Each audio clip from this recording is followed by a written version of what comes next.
Capítulo I. Un edificio gris, achaparrado, de solo 34 plantas. Encima de la entrada principal las palabras, Centro de Incubación y Condicionamiento de la Central de Londres, y, en un escudo, la divisa del Estado Mundial, Comunidad, Identidad, Estabilidad. La enorme sala de la planta baja se hallaba orientada hacia el norte. Fría a pesar del verano que reinaba en el exterior y del calor tropical de la sala, una luz cruda y pálida brillaba a través de las ventanas buscando ávidamente alguna figura yacente amortajada, alguna pálida forma de académica carne de gallina, sin encontrar más que el cristal, el níquel y la brillante porcelana de un laboratorio. La invernada respondía a la invernada. Las batas de los trabajadores eran blancas, y estos llevaban las manos embutidas en guantes de goma de un color pálido, como de cadáver. La luz era helada, muerta, fantasmal. Solo de los amarillos tambores de los microscopios lograba arrancar cierta calidad de vida, deslizándose a lo largo de los tubos y formando una dilatada procesión de trazos luminosos que seguían la larga perspectiva de las mesas de trabajo. Y esta, dijo el director, abriendo la puerta, es la sala de fecundación. Inclinados sobre sus instrumentos, 300 fecundadores se hallaban entregados a su trabajo, cuando el director de incubación y condicionamiento entró en la sala, sumidos en un absoluto silencio, solo interrumpido por el distraído canturreo o silboteo solitario de quien se haya concentrado y abstraído en su labor. Un grupo de estudiantes recién ingresados, muy jóvenes, rubicundos e imberbes, seguía con hesitación, casi abyectamente, al director, pisándole los talones. Cada uno de ellos llevaba un bloc de notas en el cual, cada vez que el gran hombre hablaba, garrapateaba desesperadamente. Directamente de labios de la ciencia personificada. Era un raro privilegio. El DIC de la Central de Londres tenía siempre un gran interés en acompañar personalmente a los nuevos alumnos a visitar los diversos departamentos. Solo para darles una idea general, les explicaba. Porque, desde luego, alguna especie de idea general debían tener si habían de llevar a cabo su tarea inteligentemente, pero no demasiado grande si habían de ser buenos y felices miembros de la sociedad, a ser posible. Porque los detalles, como todos sabemos, conducen a la virtud y la felicidad, en tanto que las generalidades son intelectualmente males necesarios. No son los filósofos sino los que se dedican a la marquetería y los coleccionistas de sellos los que constituyen la columna vertebral de la sociedad. Mañana, añadió, sonriéndoles con campechanía un tanto amenazadora, empezarán ustedes a trabajar en serio. Y entonces no tendrán tiempo para generalidades. Mientras tanto, era un privilegio. Directamente de los labios de la ciencia personificada al bloc de notas. Los muchachos garrapateaban como locos. Alto y más bien delgado, muy erguido, el director se adentró por la sala. Tenía el mentón largo y saliente, y dientes más bien prominentes, apenas cubiertos, cuando no hablaba, por sus labios regordetes, de curvas floreadas. ¿Viejo? ¿Joven? ¿30? ¿50? ¿55? Hubiese sido difícil decirlo. En todo caso la cuestión no llegaba siquiera a plantearse, en aquel año de estabilidad, el 632 después de Ford, a nadie se le hubiese ocurrido preguntarlo. Empezaré por el principio, dijo el director. Y los más celosos estudiantes anotaron la intención de director en sus blocs de notas, empieza por el principio. Esto, siguió el director, con un movimiento de la mano, son las incubadoras. Y abriendo una puerta aislante les enseñó hileras y más hileras de tubos de ensayo numerados. La provisión semanal de óvulos, explicó. Conservados a la temperatura de la sangre, en tanto que los gametos masculinos, y al decir esto abrió otra puerta, deben ser conservados a 35 grados de temperatura en lugar de 37. La temperatura de la sangre esterilizada. Los moruecos envueltos en termógeno no engendran corderillos. Sin dejar de apoyarse en las incubadoras, el director ofreció a los nuevos alumnos, mientras los lápices corrían ilegiblemente por las páginas, una breve descripción del moderno proceso de fecundación.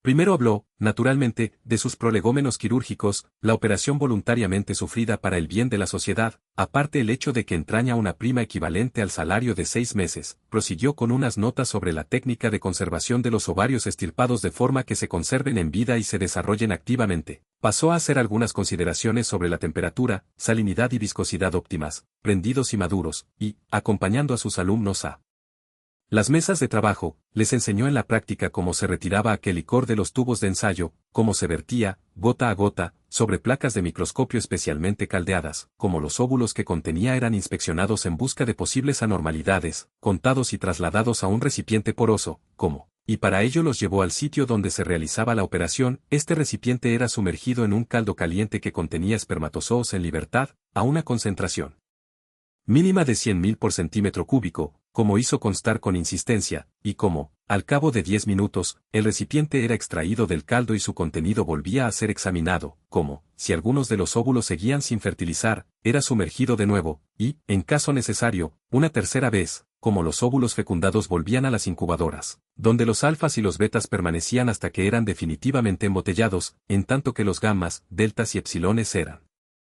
retirados al cabo de solo 36 horas, para ser sometidos al método de Bokanovsky.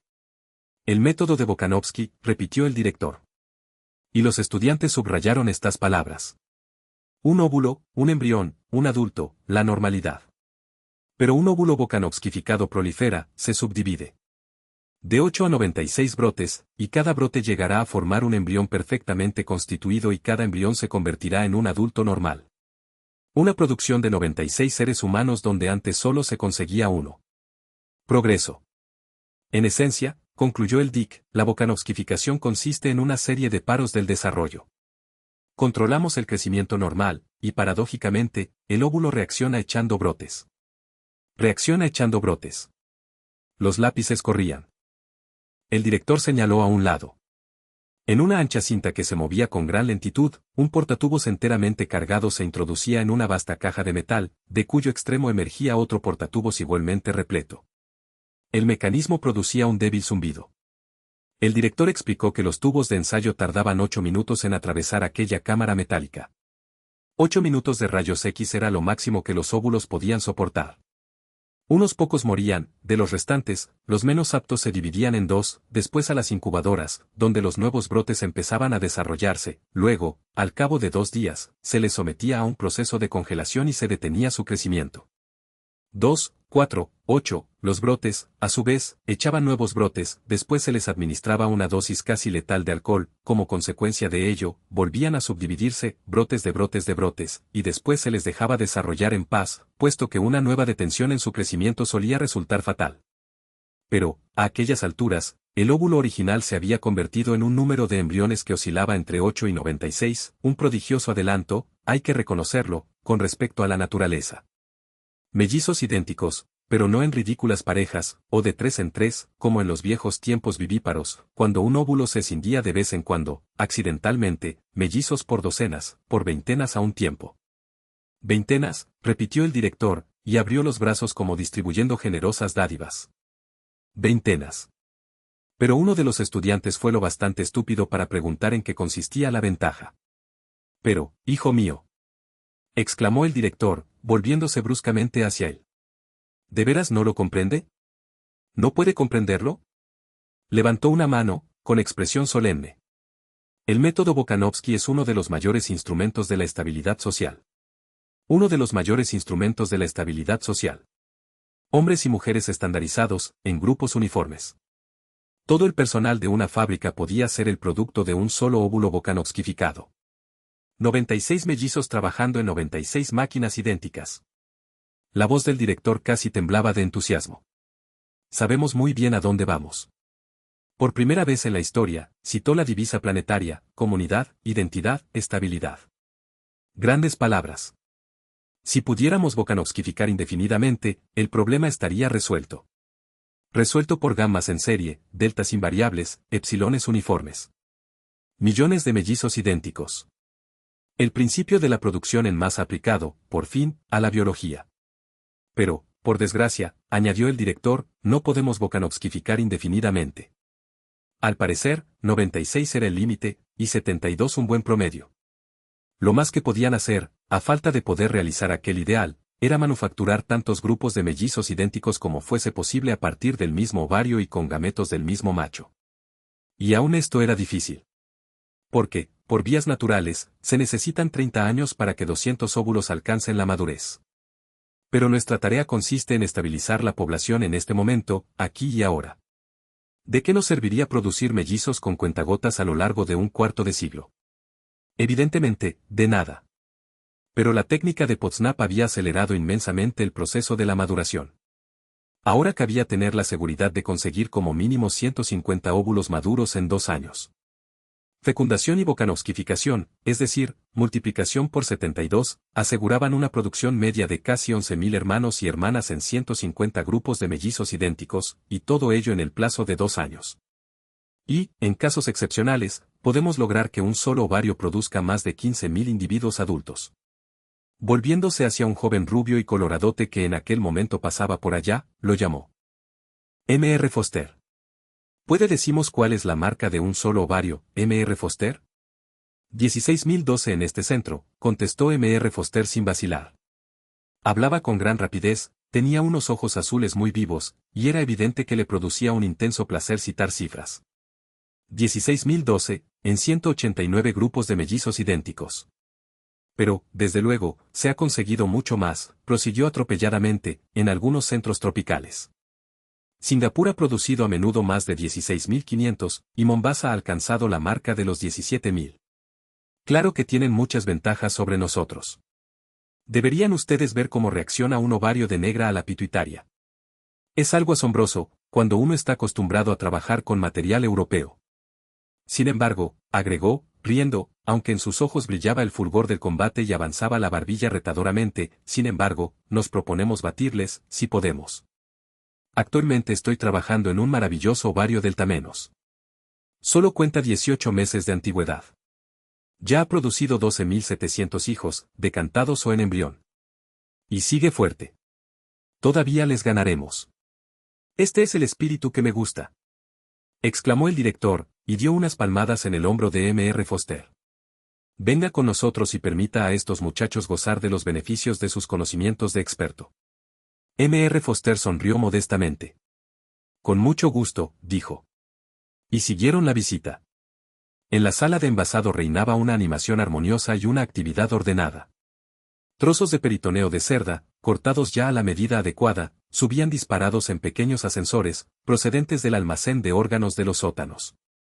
Un zumbido, después un chasquido, y las puertas del ascensor se abrían de golpe, el forrador de envases solo tenía que alargar la mano, coger el trozo, introducirlo en el frasco, alisarlo, y antes de que el envase debidamente forrado por el interior se hallara fuera de su alcance, transportado por la cinta sin fin, un zumbido, un chasquido, y otro trozo de peritoneo era disparado desde las profundidades, a punto para ser deslizado en el interior de otro frasco, el siguiente de aquella lenta procesión que la cinta transportaba.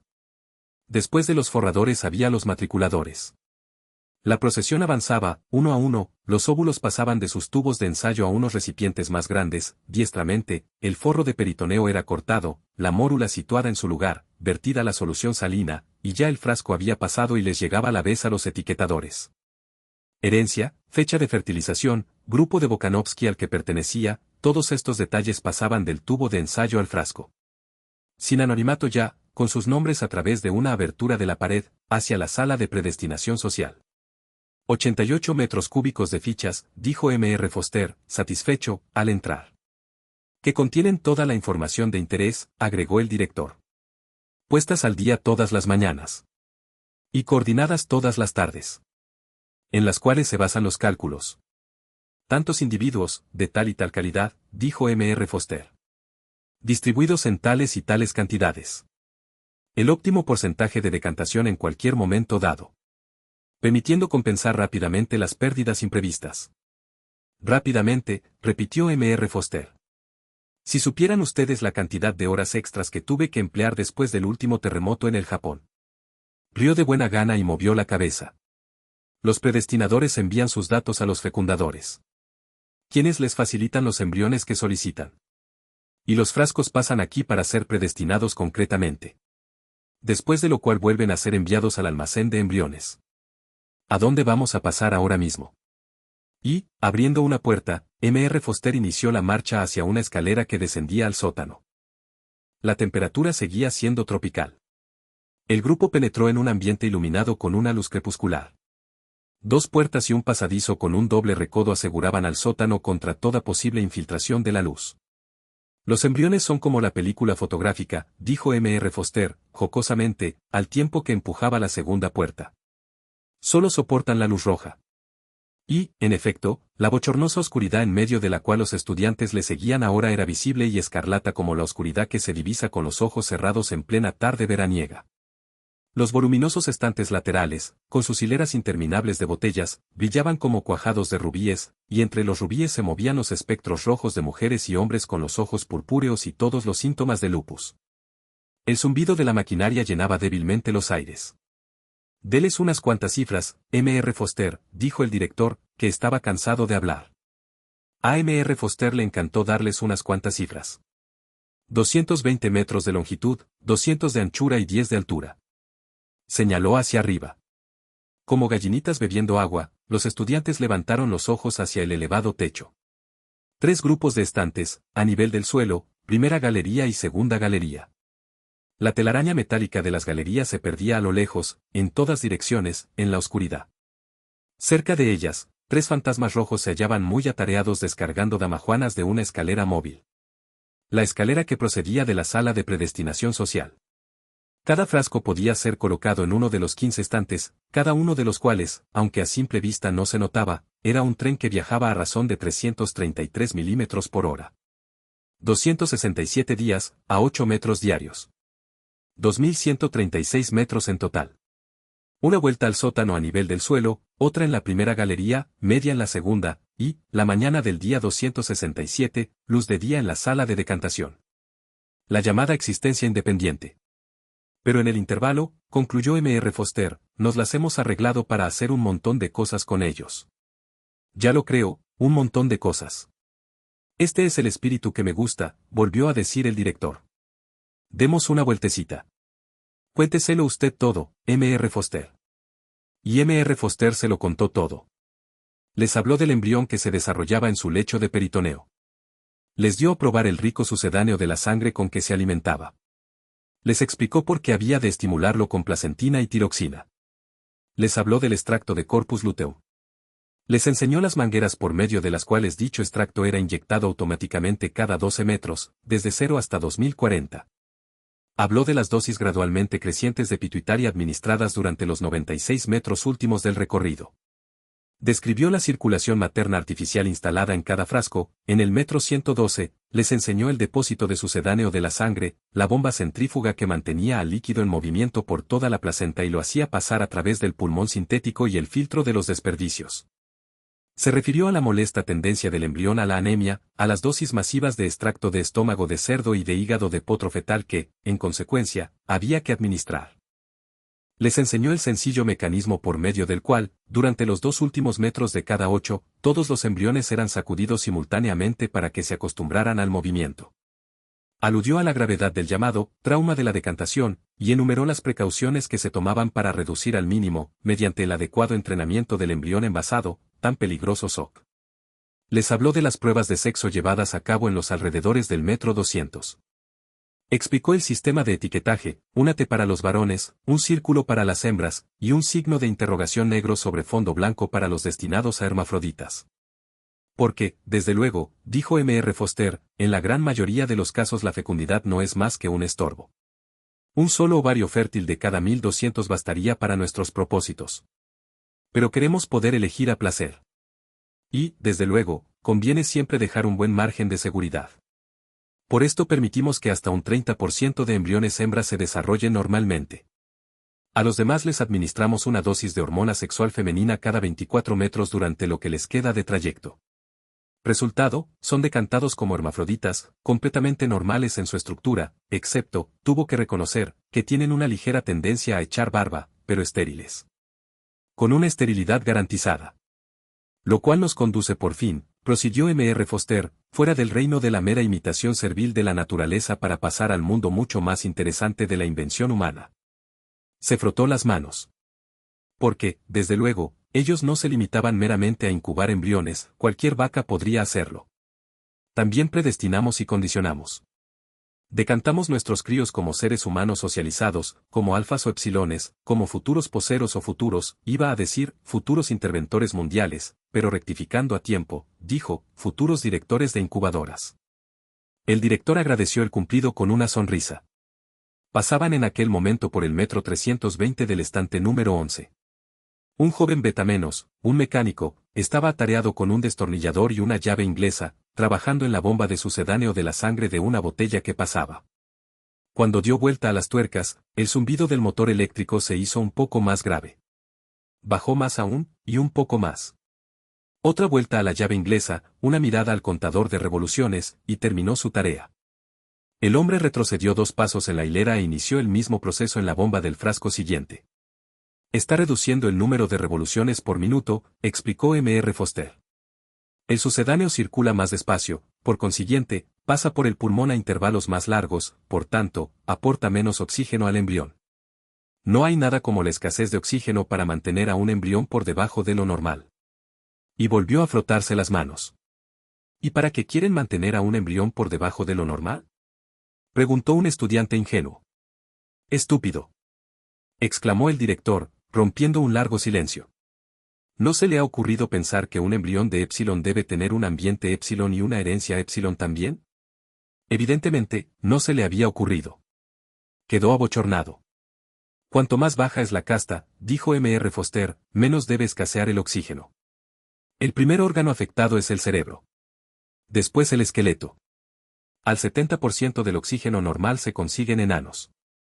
A menos del 70, monstruos sin ojos. Que no sirven para nada, concluyó M.R. Foster. En cambio, y su voz adquirió un tono confidencial y excitado, si lograran descubrir una técnica para abreviar el periodo de maduración, qué gran triunfo, qué gran beneficio para la sociedad.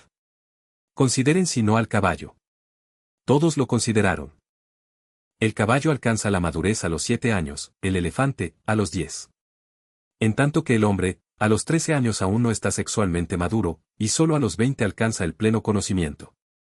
De ahí la inteligencia humana, fruto de este desarrollo retardado. Pero en los epsilones, dijo M.R. Foster, muy acertadamente, no necesitamos inteligencia humana. No la necesitaban, y no la fabricaban. Pero, aunque la mente de un epsilon alcanzaba la madurez a los 10 años, el cuerpo del epsilon no era apto para el trabajo hasta los 18. Largos años de inmadurez superflua y perdida. Si el desarrollo físico pudiera acelerarse hasta que fuera tan rápido, digamos, como el de una vaca, qué enorme ahorro para la comunidad. Enorme, murmuraron los estudiantes. El entusiasmo de M.R. Foster era contagioso. Después se puso más técnico, habló de una coordinación endocrino anormal que era la causa de que los hombres crecieran tan lentamente, y sostuvo que esta anormalidad se debía a una mutación germinal. ¿Cabía destruir los efectos de esta mutación germinal? ¿Cabía devolver al individuo epsilon, mediante una técnica adecuada, a la normalidad de los perros y de las vacas? Este era el problema. Pilkington, en Mombasa, había producido individuos sexualmente maduros a los 4 años y completamente crecidos a los 6 y medio. Un triunfo científico. Pero socialmente inútil. Los hombres y las mujeres de 6 años eran demasiado estúpidos, incluso para realizar el trabajo de un epsilon. Y el método era de los del tipo todo o nada, o no se lograba modificación alguna, o tal modificación era en todos los sentidos. Todavía estaban luchando por encontrar el compromiso ideal entre adultos de 20 años y adultos de 6. Y hasta entonces sin éxito. Su ronda a través de la luz crepuscular escarlata les había llevado a las proximidades del metro 170 del estante 9. A partir de aquel punto, el estante 9 estaba cerrado, y los frascos realizaban el resto de su viaje en el interior de una especie de túnel, interrumpido de vez en cuando por unas aberturas de 2 o 3 metros de anchura. Condicionamiento con respecto al calor, explicó M.R. Foster. Túneles calientes alternaban con túneles fríos. El frío se aliaba a la incomodidad en la forma de intensos rayos X. En el momento de su decantación, los embriones sentían horror por el frío. Estaban predestinados a emigrar a los trópicos, a ser mineros, tejedores de seda al acetato o metalúrgicos. Más adelante, enseñarían a sus mentes a apoyar el criterio de su cuerpo.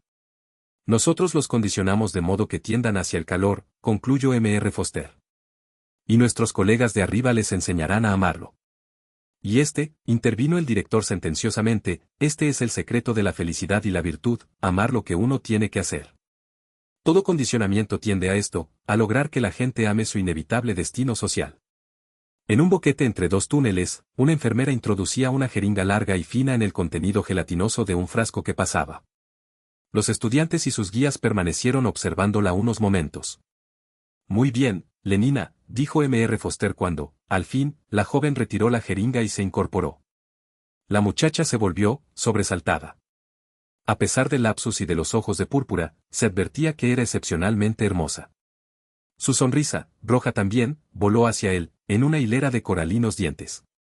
Encantadora, encantadora, murmuró el director. Y, dándole una o dos palmaditas, recibió en correspondencia una sonrisa deferente, a él destinada. ¿Qué les da?, preguntó M.R. Foster, procurando adoptar un tono estrictamente profesional. Lo de siempre, el tifus y la enfermedad del sueño.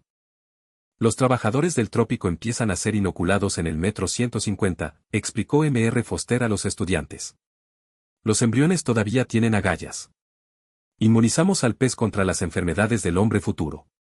Luego, volviéndose a Lenina, añadió, a las 5:10, en el tejado, esta tarde, como de costumbre.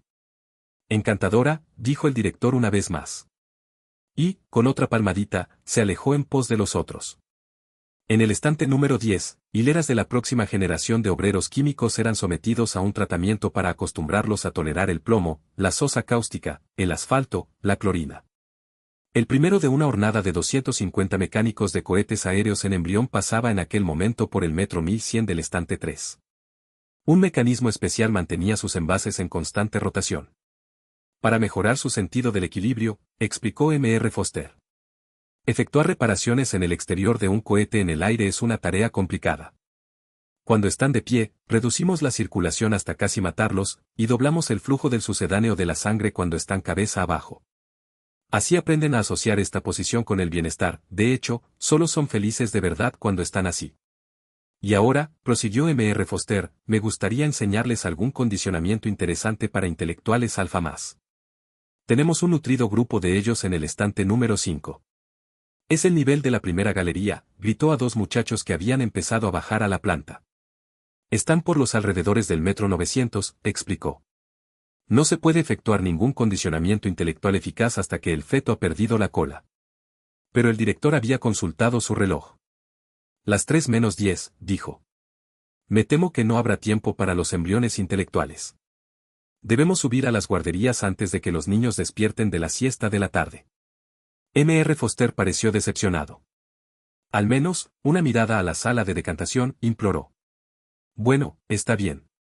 El director sonrió con indulgencia. Pero solo una ojeada.